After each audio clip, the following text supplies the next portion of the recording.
career. Meantime, in Washington, President Obama wants to merge 6 federal agencies. He's aiming to streamline government regulations. All good fodder for fact or fiction.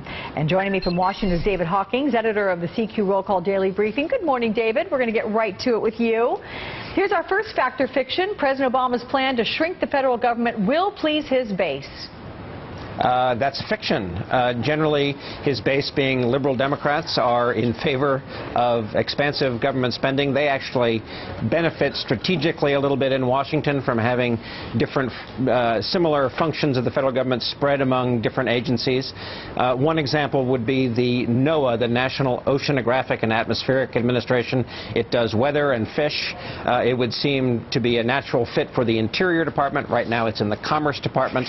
That's what the president wants to do, is move it. Environmental groups don't like that. They are very happy with the status quo. So generally Democrats like things just the way they are. This is a play for the Republican base, not the Democratic base. Okay, let's move to the 2012 Republican field, with Mitt Romney's time at Bain Capital being the focus of many of the attacks by the GOP field. Fact or fiction here that it is impossible to quantify jobs lost or gained at Bain Capital?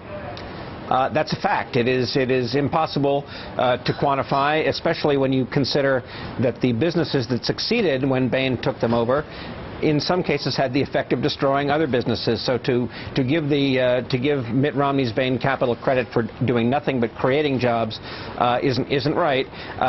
He, for example, saved the Staples office supply chain, but in so doing, put a lot of mom-and-pop shops out of business. Exactly. All right, here's a fact or fiction. During Romney's time at Bain Capital, they never invested in a business that filed for bankruptcy. That is a fiction. The Wall Street Journal actually did an interesting study on this. They calculated that of the 77 businesses that Bain Capital invested in, 22% of them either just closed up or filed for bankruptcy protection in the federal courts within 8 years of Bain making an investment.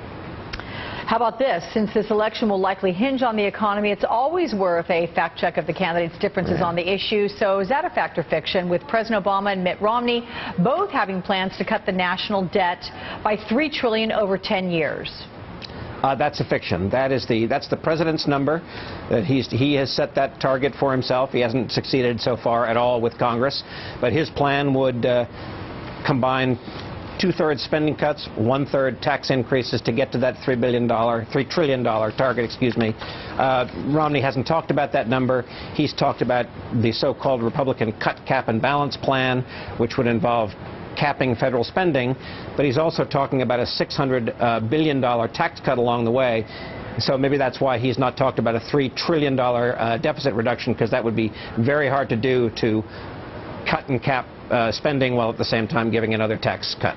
Okay, David Hawkings, as usual, our thanks. Thank you. It's time now for more office